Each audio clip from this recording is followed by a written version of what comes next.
Happy Saturday, y'all. I mixed it up. I'm an international author, and that's why I did not do it Thursday, because if I did, it's like 1 or 2 in the morning for my international people. Sometimes it's 3 in the morning. So that's why we're doing this. Let's go live.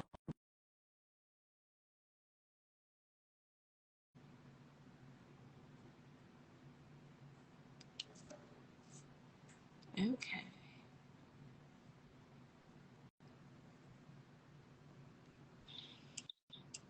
Hey. Hello, good morning. Or my morning, your afternoon, evening. Afternoon. Okay, welcome to Let's Go Live. I have with me Paranormal Romantasy author L.L. Graham. Welcome, Laura. Hi. I'm so glad to finally connect. I mean, me and you, our schedule has been conflicting for a long time, so I know we've had this kind of on the books for a while. So I'm so happy that we finally get to do this face to face, get to know each other, and I want to hear your story. Yeah, it's good to see you. I know me and her are in a couple, I guess they're like author groups. I don't even know what you call them. Not engagement groups. Those are different. But anyway, we catch up with each other like in the DMs all the time. So it's nice to have a beautiful voice to go with that face that I see all the time. Yeah, and I like your stories too. Oh, thank you. They're like a hodgepodge of hot guys and some marketing, but mainly the hot guys, because we all appreciate a hot guy. Married, single, we all love to look at eye candy. Yeah. Okay, so it's going to be a fast hour. I have a ton of questions, and then I have a rapid fire questions at the end. So those are a piece of cake, and everybody always seems to enjoy those. So just starting right off at the top, why did you choose paranormal? Well, let me even back up further. What is your definition of paranormal romantasy? Because I know that it's a wide umbrella.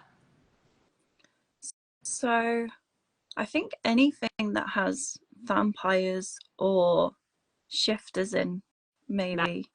Magic.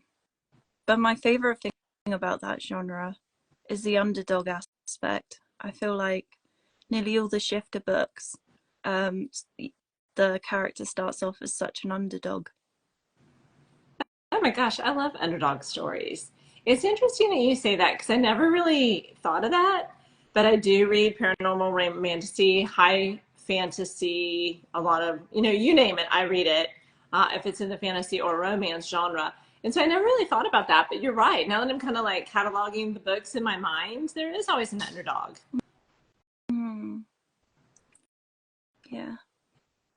Okay, so that is what it means to you. Why did you choose that genre?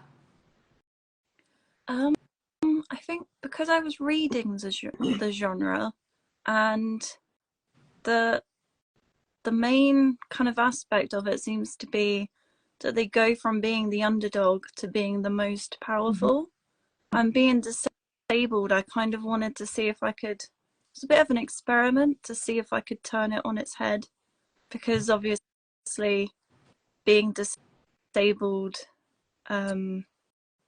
Alice isn't the most powerful in my story. So, and she's not going to be, because she's not going to magically not be disabled anymore. So I quite liked that genre for my first disabled character. Oh, okay. There's so much to unpack there. So, if you don't mind, my mom, well, she's since passed, but bless her heart, she is disabled. And so I was raised by a disabled parent. So it's kind of near and dear to my heart. If you don't mind sharing, and if you don't, that's quite all right. Mad respect for having to live with a disability. Sorry, what was the question? Sorry, I just got distracted by trying to move the camera. No. I didn't realize it was going to be so close to my face. Being that you are disabled, if you don't mind sharing your journey about what the disability is, how that impacts your life, and how you write with a disability, because we do have a lot of folks that live with chronic illness and chronic pain. So I think that's an inspiration to others to see, like, Yeah. okay, if she wrote a book and published it, congratulations, can I do the same? And how do I do the same? So with my disabilities, I have POTS, ADHD, and FND, and dyspraxia. What is FND? I know POTS. So that's functional neurological disorder, Okay. and it's where the pathways of the brain don't connect properly. They don't work. So parts of my body can go numb. I can get brain fog. I can have seizures, things like that. Oh, gosh, bless your heart. Is that something you're born with, or is it something that just happens over time? So for me, it was born with, and it's just got worsened over time. But it can be after like a car crash or something. It Wow. can be either way. So, if you're born with it, you've had to learn some immense coping skills, life skills, I'd imagine, like modifications to everyday life. Yeah, so when I was younger, I didn't really realize I was disabled. I just thought I was really stupid.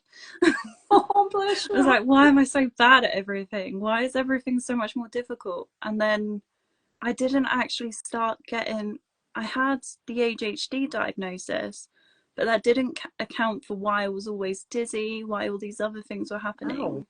And it what? wasn't until I was 25 that someone believed me.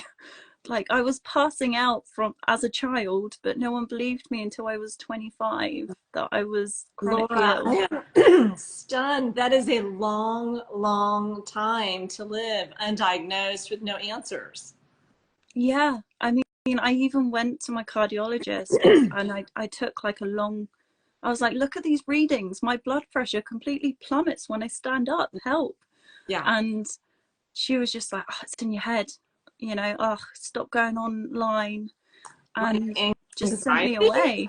Did they think it was like anxiety? You know how Yeah. anxiety makes the heart race, and so Mm. like even though like technically nothing's wrong, the body just has this rise of fear or flight, and that's what anxiety is. So this is almost like the reverse of that, and that's what they were thinking, it was on your head. Yeah, so I was very, very underweight when I was younger. So they always said I wasn't eating enough. Yeah. So that was always the excuse, or not drinking enough. And then when my weight was normal, it was you're anxious. So there was always just whoever I went to, they just came up with an excuse that meant not running Like tests. And plugging this the is hole. actually like really common Really? with POTS disorder. Because it's not very well known. Like sometimes I have to go to the hospital and they don't know what it is. Oh my Or God. GPs don't know what it is and they go, you're too young to have health issues, and they don't know. You So have to really kind of fight sometimes. yeah, to be your own advocate medically. Yeah. I hate that. I hear that way too often. So, you know how autoimmune disease like lupus, Mm-hmm. MS, Crohn's, they're all like little sisters in the same family. And so you can get like anemia, right? So if you get Mm-hmm. one, you're at a greater propensity to get others. Is POTS like that since it is a like female condition? Does it have these little sisters? And so that's how, like, if you have this, you're more likely to get that.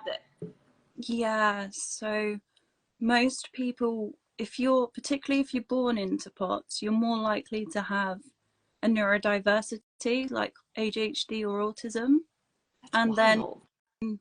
you're also more likely to have heads, hypermobility, um, Mhm. and MCAS, and just all these different branches. So when I got my POTS diagnosis, they just started finding all these other things that was wrong with me. And I was like, okay, that's enough. We don't need We've the got whole one. what's That's enough. overwhelming, right? Because you're young and you should not be having any health issues, right? Because we always Mm, associate illness with, aging. I find it very tragic, though, that you've had to encounter this and you didn't get the answers earlier. Like, and I'd imagine when people are saying it's in your head, didn't you go through a time where you're questioning yourself, like, is it in my head? Is it, you know mm, what I mean? Am mm. I, not to say I hate the word crazy, but is it me? Am I the issue here? Am I creating this? Is it real? I mean, how, I would imagine you questioned yourself. Yeah, definitely. I was like, I'm forgetting words. I'm not really understanding what people are saying. Mhm. And they're looking at me like an idiot. So I must be an idiot. Yeah, And yeah, yeah, I'm yeah. fainting and getting dizzy. I must be anxious. Why can't I stop being anxious? And because every time I go to the doctors, they tell me it's because I'm anxious. I'm like, okay, we can beat this and trying everything to beat it. And it's just getting Well, worse. I mean, holy moly, you're going to these people that have studied medicine. I know here in the States, they go for 10, 12, 15 years, depending on the specialty. Mm, So if you're going to a neurologist, it is 15 years. And so you think like, okay, this guy knows what he's talking about. He's the expert. So I'd imagine that you have to almost believe him over yourself. And then at some point you have to cross the line and be like, okay, y'all got it all wrong.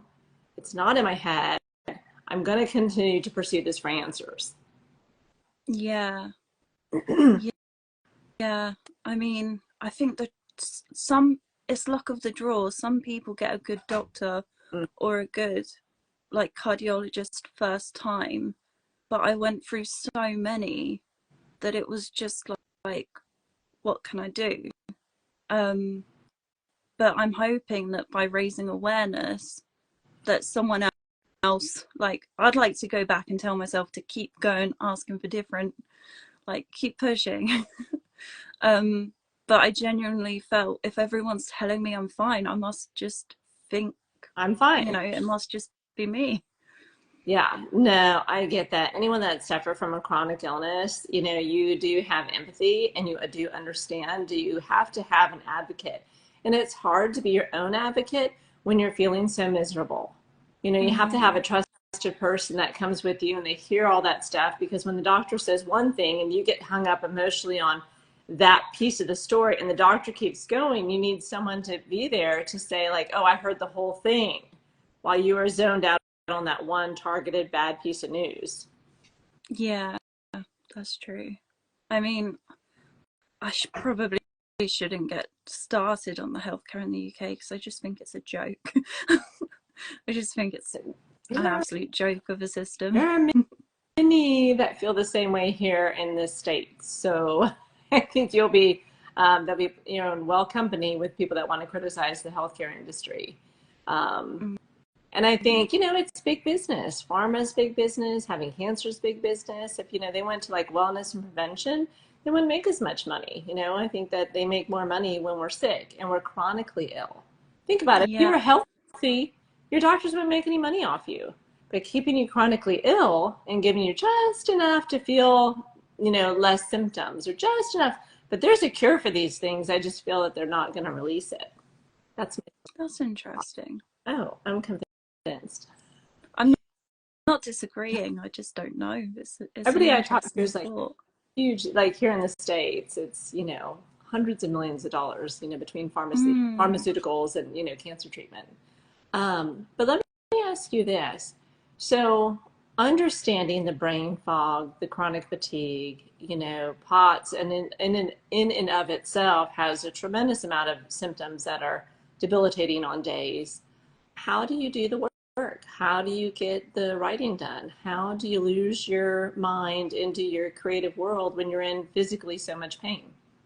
um, well, I would say that all of the, like, I know a lot of writers do sprints and things like that to try and fit it in, but that just doesn't work for me because if my brain's not playing ball, then I can't just like wish it to work.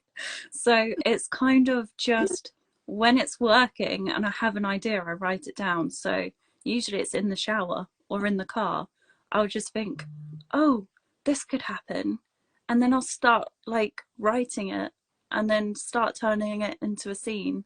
And it's like, we're at the destination. They can wait. So it's just like whenever it comes to mind, I just write it down in very much note form. It's usually just the dialogue to start with. And then I'll just go over and over the same thing and be like, I should probably add in some tags to tell people who's speaking and, the other, So all the other dialogue, things. yeah, so dialogue comes easier. I always am fascinated. I should add this to my list of questions because some writers are dialogue writers, like they nail it, it's fun, and then they go in and do the narrative or the description. And I have others that will do like pages of description, and then they're like, ugh, dialogue. That's not me. And I heard this as an ADHD thing, but I'm not sure. But I'm not very patient when I'm writing a scene. I'm like, and then this happens, and then that happens, and it's like, then I have to go back and actually fill it out. Figure out the holes. Yeah, I mean, I wrote the whole book in like 3 days in terms of what happens, No and way. then I had to go Okay. and like fill it in. Ooh, we got to back up that train, because here I was thinking, because of what you battle on a daily basis, that it would have taken you longer. And now you're like saying it took you only 3 days to write the whole book? Well, technically the series, but it's because it was in such note form of this happens and that happens and that happens. It was more a plan, Oh, really. like an I can't really say I outline. wrote it, just like, yeah, more a plan than write. Okay. But it was dialogues of what's going to happen and then just going over it. And most of that didn't even get used. But I know so much ends up on the cutting room floor. Okay, so to back up a little bit, your ideas come when you're, I guess, distracted with other things, is probably the best way to put it. And then for the actual writing practice, like, do you write every day? Do you write when you feel good? Do you write at night, in the morning? How do you, knowing what you battle, get it done? I just write it when I'm like, when I'm feeling well enough, really. If I'm feeling good and it's 2 o'clock in the morning, then I'm gonna write, and I just go to sleep when I go to sleep. Oh my gosh, mad respect. So then, are you a full-time writer? Is that it enables you, or do you also have to like work around all this as Oh, well? it's just the writing. I mean, because I don't, with my disabilities, I don't really leave the house very often. So Gotcha. Got it. that kind of helps time-wise. Well, it does, because then you can have a little bit slower living. You can be more gentle on yourself. And so then, like you said, when you're feeling good, you can conquer your fiction world. And then when you're not, you can take care of yourself in the real world. Yeah, I mean, I go weeks where I don't write, especially if I have a lot of appointments, because sometimes I have appointments every day and it just takes it out of me and I just seizure and sleep.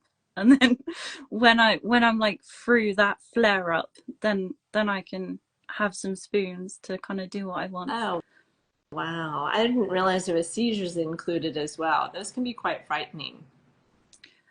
Yeah, I mean, the main problem with writing with seizures is that the more you have, the more it damages like your brain short term. Mm. So if I have like two in a day and then another the next day, I it can get so bad that I can't remember how to ask for a drink because I can't remember the word for drink. So I'm like, um, um, wet. And it was quite funny because the other day I was talking to a friend and I was trying to tell her that I bought my dog a life jacket to go swimming. And Okay. I was just like, Pumbaa, strap on. And she went, what? And I went, Pumbaa has a strap on. And she was like, why does your dog have a strap on? And I was like, it straps on, okay? It straps on. Yeah, she went a whole another direction. Just like, yeah, what's happening over there at that house? Yeah. So if I tried to write when my brain was like that, it would not make sense to me the next day. Oh, sure. So then if you seizure, you have almost like temporary loss. How long does Yeah. it take for it to come back? I mean, it lingers. I thought it'd be within hours, but you're saying sometimes there's a holdover to like another day.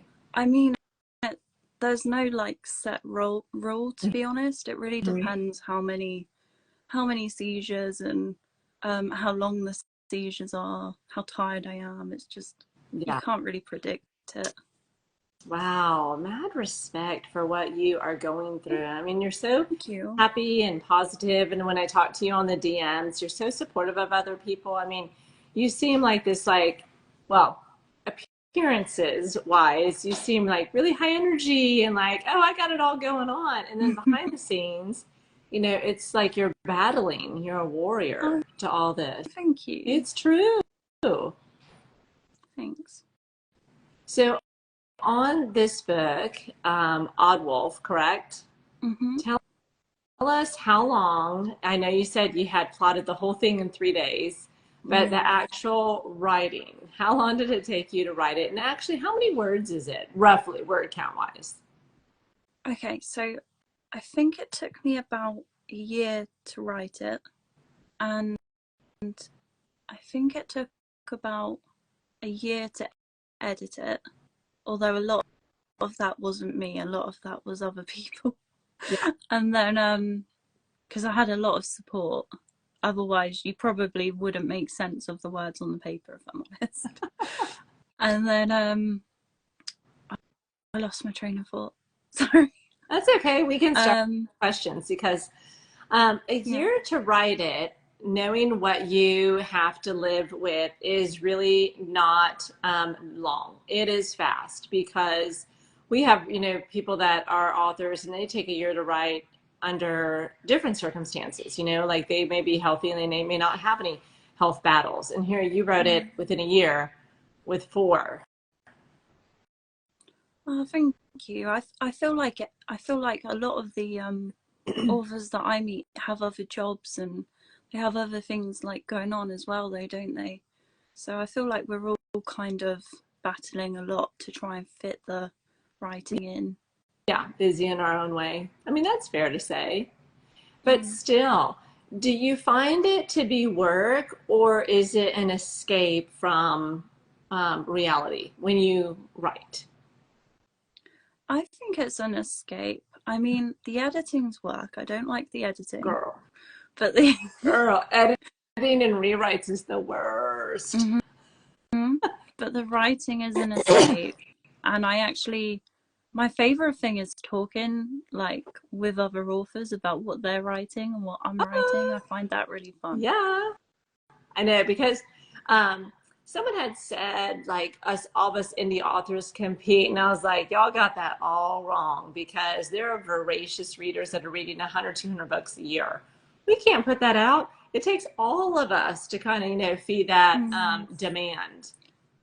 Yeah, and I mean, I am a big fan of critique groups and beta readers, and because I have no education in writing, I don't have the working memory to go and take a course or read a book on it, but I kind of learned by submitting my work to critique groups with these really amazing authors who have given suggestions of how to improve it, and then I knew for next time, like, oh, that's better. And like every time, and then it became that me critiquing someone else's work was helping me as well, because I was kind of learning how to do it.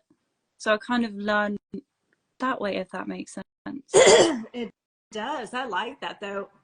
And then it's also free. I know that being an indie author, it can be pretty expensive by the time you pay for covers and editing. Yeah, that's true. I was on a zero budget, although I did have an editor and she was amazing, bless her. Cassandra Edits did my editing for me, and I had my husband go for it first, and he cleaned it up a lot, but she basically did all the grammar and the punctuation because I'm rubbish at that. I feel we all are. Like before you started being an author, you're like, I don't know how to spell that. And then you become an author and you're like, how do I spell that? Yeah. I mean, but the thing is, with my dyspraxia, I don't see things. Like, I'll run over mistakes and not see them, and my husband will be like, "Full stops, Laura. They exist." And I'm like, okay. I'm still not going to use them. Okay. It's so sweet that your hubby supports your author journey.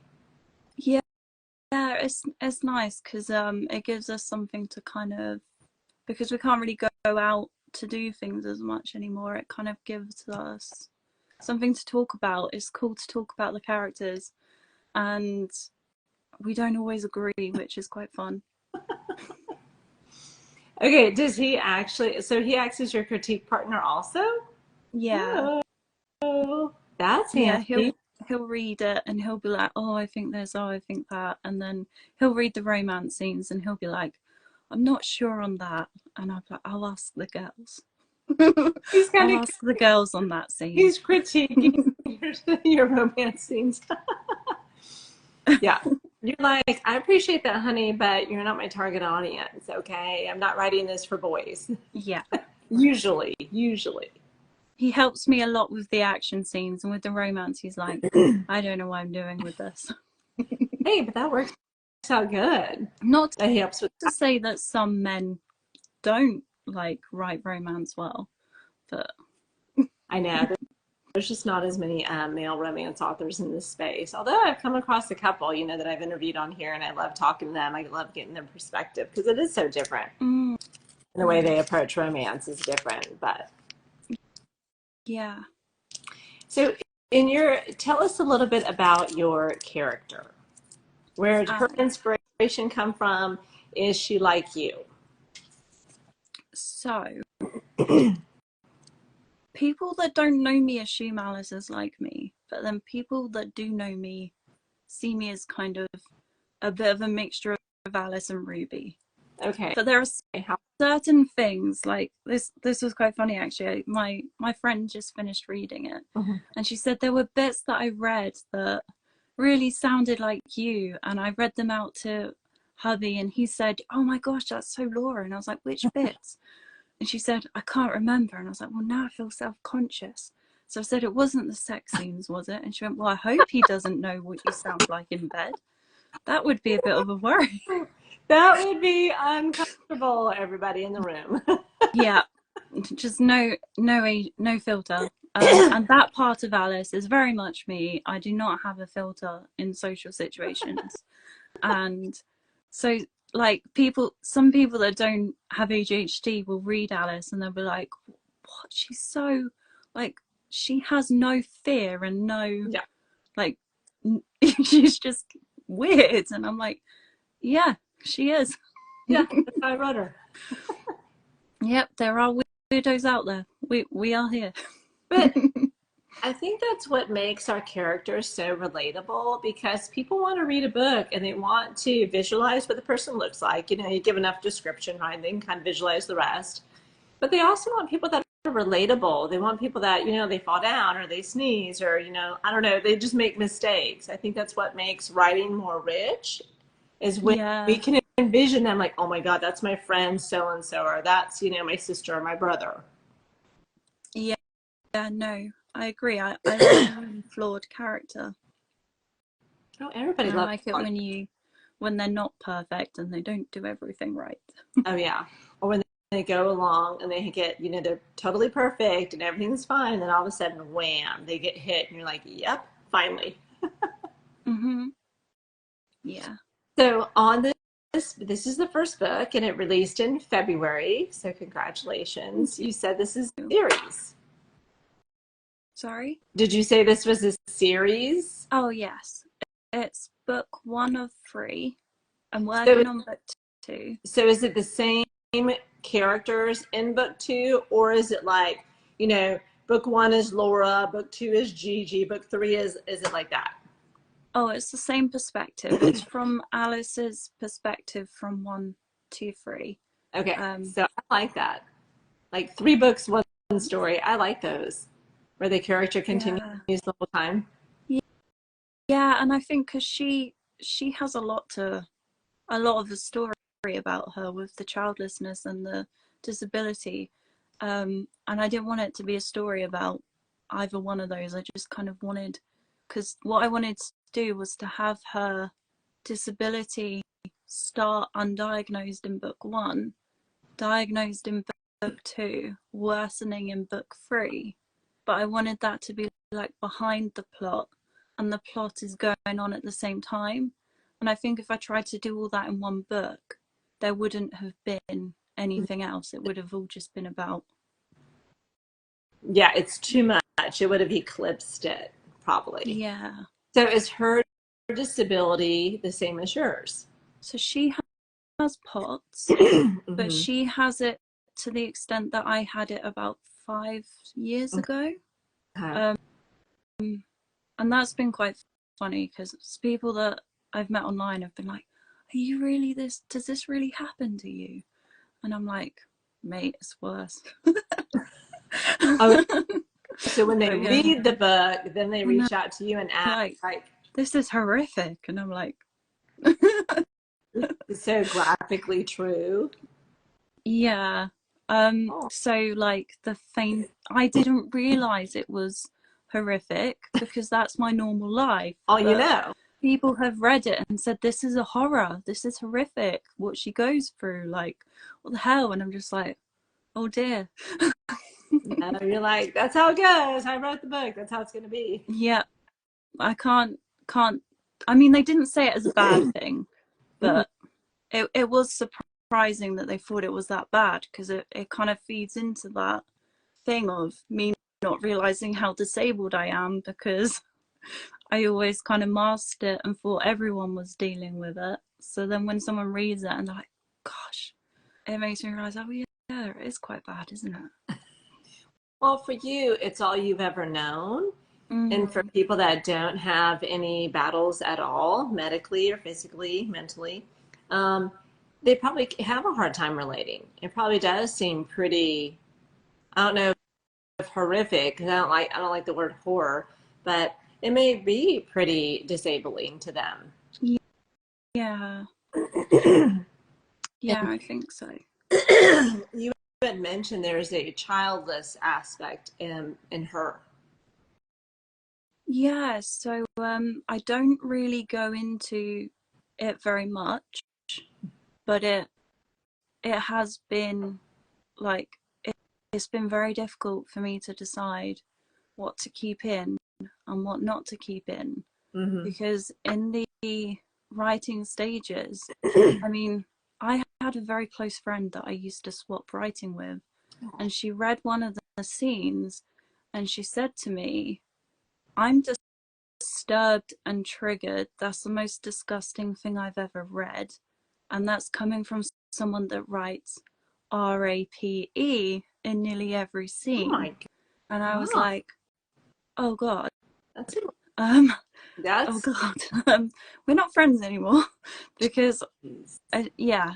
Um, and it kind of, writing this book and people asking what I'm writing about and me telling them about the childless aspect, mhm. it kind of brought people's true colors out because it was showing me they didn't realize I was childless and it was showing me what they felt about that because of the things that they were saying about this, about me just saying I'm writing a childless character. It brings up such a no one can be childless, that's pathetic, blah blah blah blah blah. And I'm just like, dude, it's a character, calm down. But it just elicits such a reaction in some people that I did not expect. And so it was kind of hard because I was going through it at the time. Like I was going through having miscarriages and I was putting, she doesn't have a miscarriage in the book, but there are little moments that show her grief, that Yeah, she's feeling sure. grief. And It's a some lot. people just did not like that at all. They really hated it. Um, but then, so I was just so anxious to release it. But then, since it's released, some childless people have read it and some parents have read it too. And they've said that they absolutely loved that. So it's very much just about finding the right audience, I think. Hmm. So I'm glad that I kept it in there because it was some people's favorite thing because they related to it. But it can be hard, can't it? It can be hard when you're writing something that's not the social norm to know whether to keep it in. Well, and I find that tragic because it is more common than it should be, I feel, for women. It's one of the things that we battle. Mm-hmm. There's IVF, and that going down that journey is so, it's a myriad of emotions, as you probably know. And so it's wanting something so bad and then the door closing over and over and over. And I have some friends that have done that. Some have been successful, some have not. And it's got to be one of the most heartbreaking experiences. And to me, it is like the tragedy of losing someone you love, because that is a baby, that is a life. And so for people to make it kind of diminish the value, and for her to say that is really unfair. I mean, it's tragic that it happens. And so why wouldn't you want to write about that tragedy? We write about so many other events that happen to women that are horrific and tragic. That's just one of them. Yeah. And I feel a lot of women, I don't, I know pregnancy and IVF is a content and trigger warning. I don't write those kind of books. I stay away from them. But if I'm glad that they are a trigger warning. I'm glad that they are out there. So people are like, look, I can't do a surprise pregnancy. I can't do a fake pregnancy. I can't do infertility problems. And that is one thing I think that Bookstagram and Book Talk are getting right, is that us indie authors are putting those warnings out there so that way people don't go in blind. And then it triggers in them.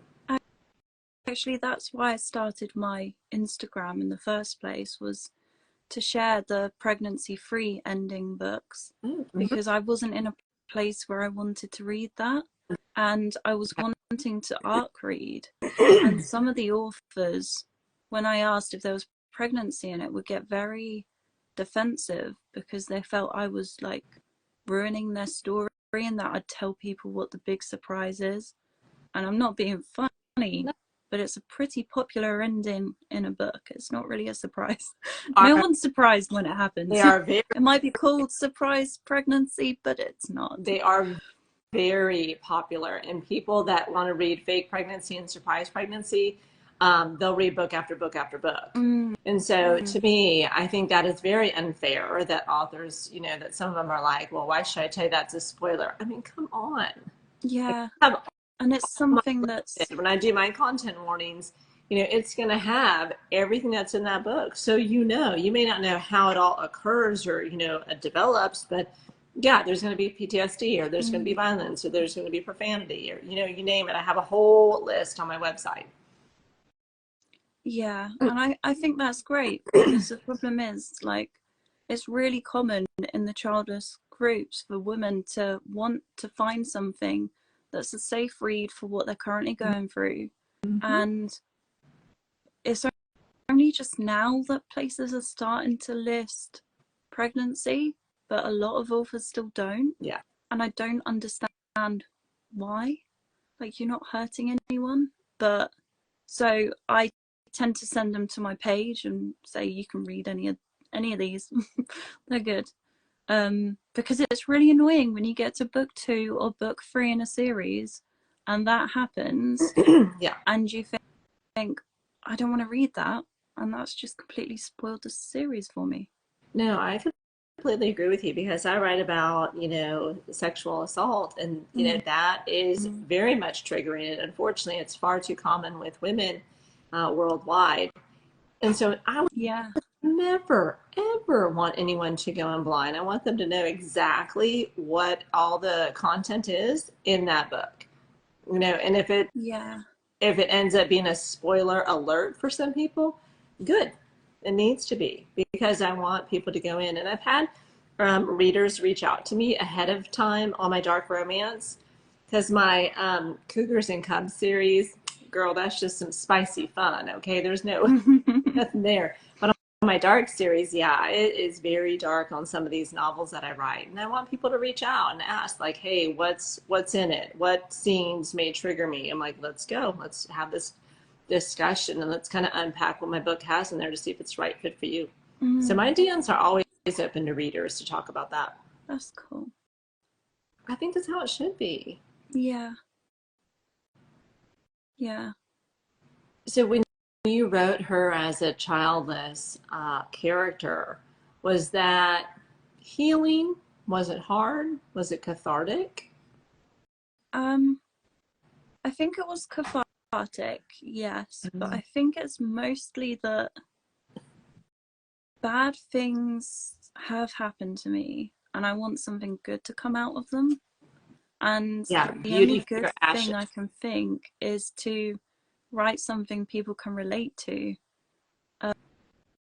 So that's about it really. It can be hard to write, but yeah, it's at the same time it's easy because it's if you write from the heart of what you're feeling, then it just rolls out, doesn't it? Yeah, yeah.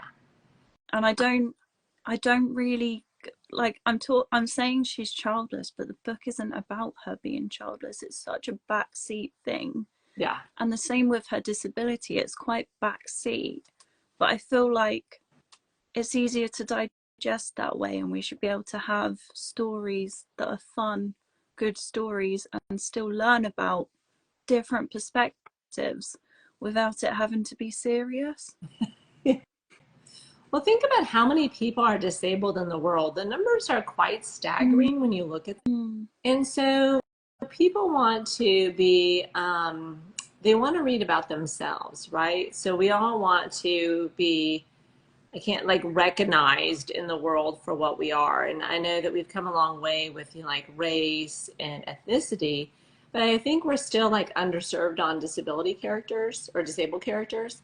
And so I think even though it's just a minor piece of your overall story and the, arc that the character has to go through anyway, because that's a book, I think people probably like it because it's relatable. And if you're disabled, you're like, look at this person who's able to do all these things. Like almost like a beacon of hope. Yeah, and it's also kind of like I don't know if you've ever been to a support group or something before, but Yep, I have two different. have. So you know the feeling when you meet people going through the same. And I can get that when I read a book with a disabled character, even if it's not my disability. I'm like, it does something.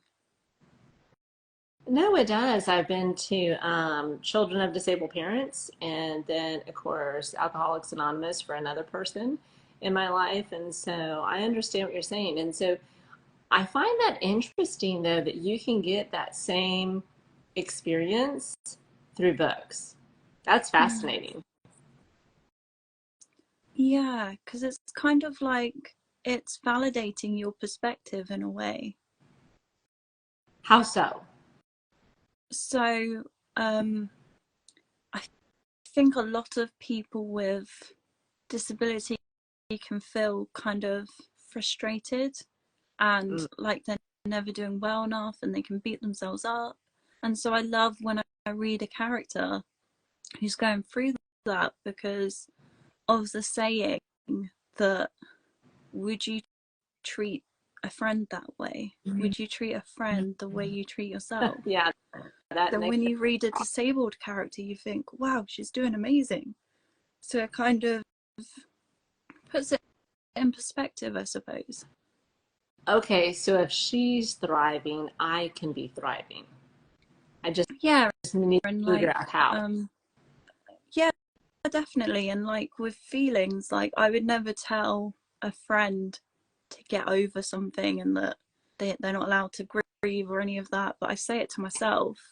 And so if We I say can read it in a book, it's like, this actually, it is is okay. the worst critic.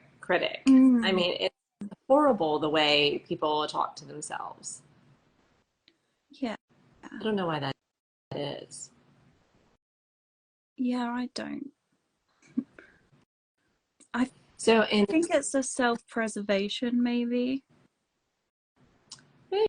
maybe I just Like don't. if I can beat myself up first. Oh, insulating yourself. Yeah. So if I do it to me, you can't do it to me because I've already done it. So I've already insulated myself against the hurt that surrounds me. Yeah, because I think like even if you're not disabled, a lot of people do it with their houses. You know, when you go around someone's house and they'll be like, "I'm sorry, it's a mess," and my response is always, "I'd be angry if it was like too tidy, because then I'd have to go tidy my own." Like, shut up. So cute. But yeah, I feel like we all kind of we're not as harsh critics to others, are we, as we are to ourselves? Yeah, I think the the world would be a better place if we had more empathy and kindness just to Hmm. random people, because you never know what people are going through. Mm, yeah, that's true. And that's kind of why, that's the main reason actually why I wanted to keep Alice undiagnosed, because I wanted to kind of, I put in the beginning of the book on one of the first pages that you don't know when you'll encounter an odd wolf. You just don't. Hmm. So you have to just listen to people and what they need. Yeah. Because as a society, we always expect an explanation. If someone says, I need a break, or I can't do that, or, you know, Mhm. it's so common for people to be like, why? Why? I need to understand why. But you don't need to understand why, None of your actually. Yeah. business. Yeah. So, book two then is her going through the diagnosis process, but again, not a her central theme to it. And so, Hmm. have you started book two yet? Yeah. Okay, so Yeah. where are you at in that process? So I have the first few chapters done, but I'm Nice. being very, very indecisive about the outlining. I don't know why, but when I finished book one, I thought it's going to come easy for book two now because I know what I'm doing. Nope. Um, Nope. but I'm just being too perfectionist about it because I'm like, I don't want to write a whole scene and then change my mind and redo it. So I've been outlining it for 3 months. I have I kind of know the end, I know the beginning, kind of know what happens, but I keep changing my mind about little things. But I'm gonna Oh, just start and writing. I think that's so true because, when you write that first book, you're like, I can do anything and there's no rules, right? So then when you go to write the next book in the series, you're like, oh, wait a minute. I made all these decisions that now I have to back up and include, and they can't conflict in that second book. Plus, I need the second book to be all on its own with all of its new, fresh material. So you get like more locked in as you go down the series, and you're like, oh, geez. Yeah, no, that's true. And I kind of, I would advise people not to do a series as your first book. It's a little Just do a daunting. standalone, save the series for later. Yeah, it's a little daunting, a little overwhelming. Do you do a series Bible? Like how do you organize all these details because of, like you said, you do have the brain fog, you do have the seizures that result in like temporary loss. So how do you keep yourself organized? Um, I wish. I wish I had. I tried to, but Yeah. I made a lot of lists, but they're in notebooks, and I have about 20 notebooks, so they are no use to me. So I'm gonna have to just like go back and check things. But I learnt my lesson. I am keeping a Bible in future. Oh, I love Bibles, but they are a lot of work. And I feel like by the time you put together the Bible, you could have already been writing the book. And so Mm. there's one author, she has an assistant, and her assistant, which I marvel, and maybe you can get your hubby to do this, but like her assistant reads the book and then creates the Bible. And I'm like, oh, so she doesn't have to do it. She just gets to do the writing and someone else creates all that. And I was like, oh, I'm so jealous. That would be nice.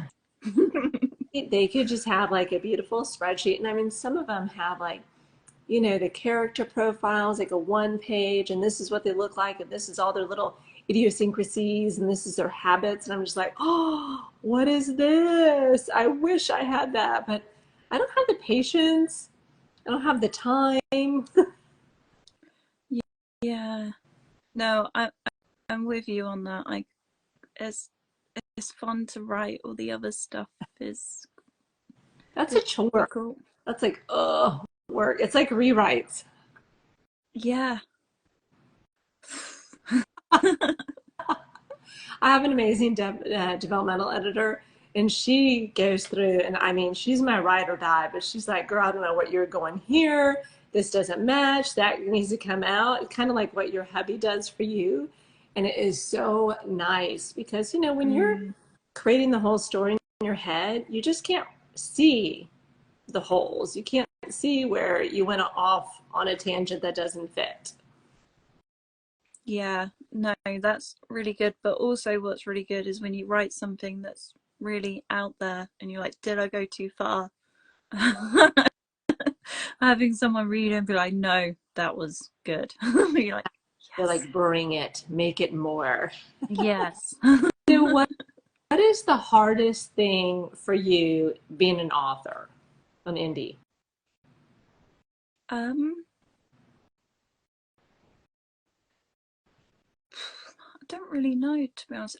I guess I could say getting the book out there is hard because I'm not really a marketer, and my issue is if someone asks me what my book's about, my automatic response is, "Oh, you won't like it," Oh, because I don't like talking about.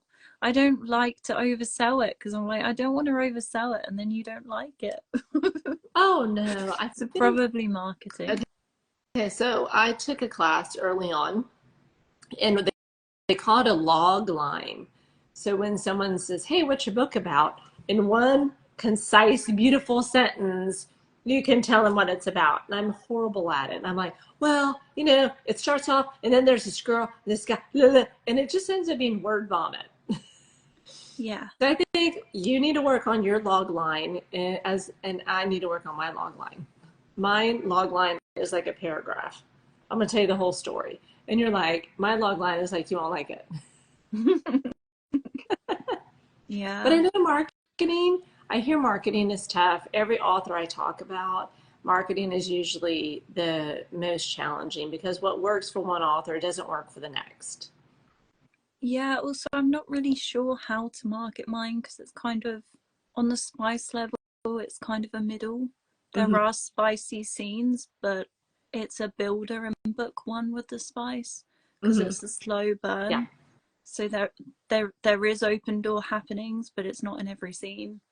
And I think um, it's very difficult because I have noticed that a lot of people either don't want any spice or they're like, bring it on. And, Oh, and I'm like, I need the people in the middle because, and then I'll go, and then you can have the bring it on in book two. yeah. Yeah. That'll be the other one. Yeah. Um, what is the easiest part of being an indie author, in your opinion? Um, hmm, having the ideas, I guess. Mm-hmm. It when I first started writing and I spoke to other authors and they said they were writing 2 or 3 books, I was like, you're mad. What is wrong with you?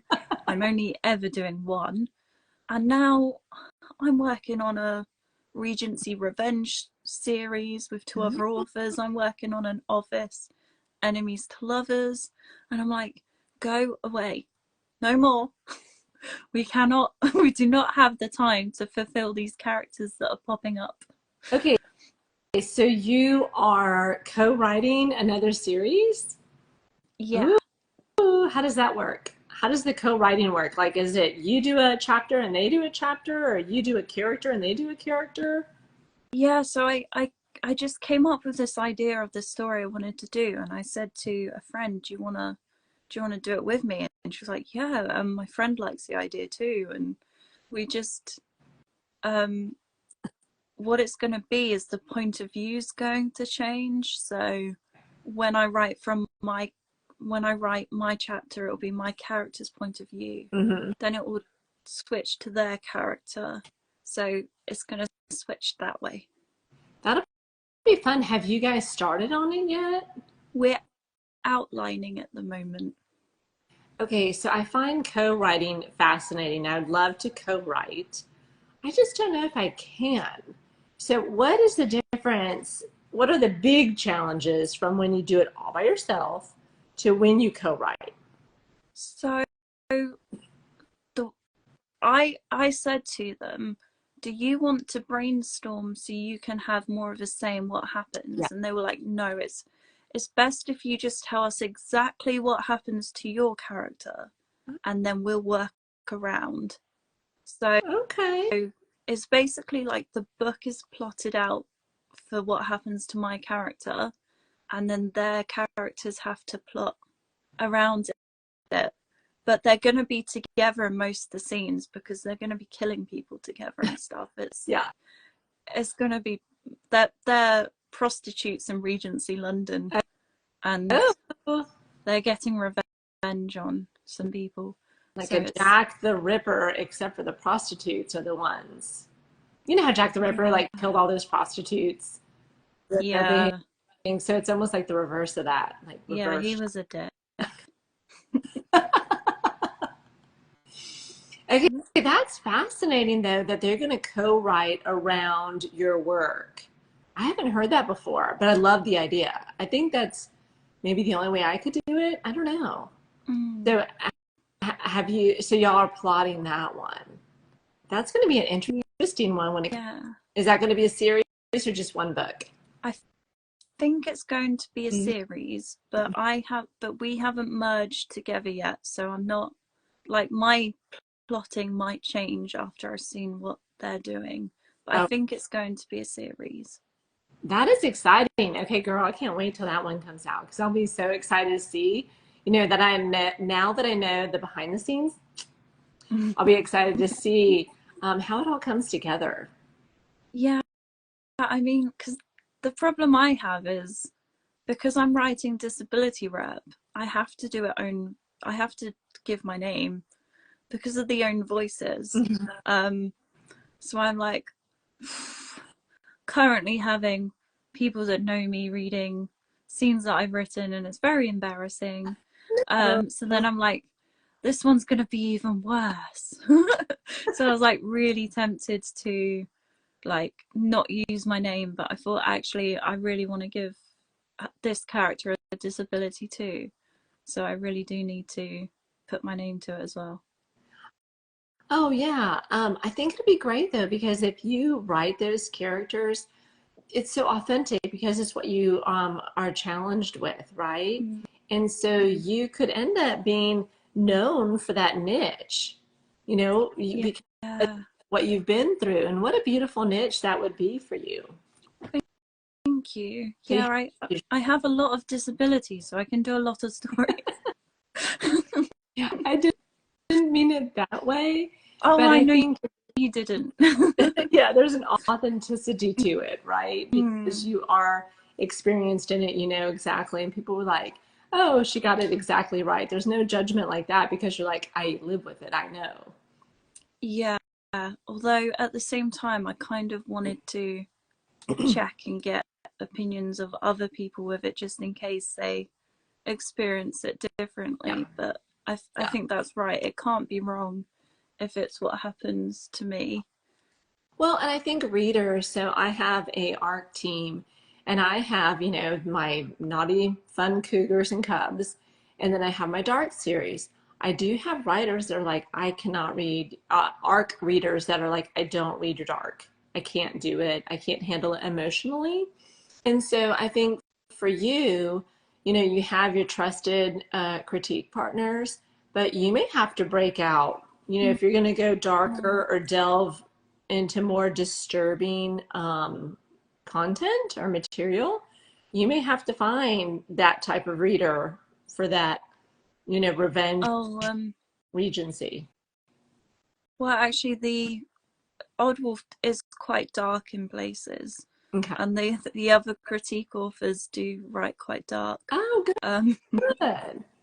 So it's okay. You were saying some people said it may, you know, not be a right fit because it would be even more traumatic or dark. And so, yeah, I feel like I have two different audiences, you know. Yeah. And I think romance readers, a lot of them, when you talk about the like romance umbrella or the fantasy, it's so huge. And then it's all these little like subgenres underneath.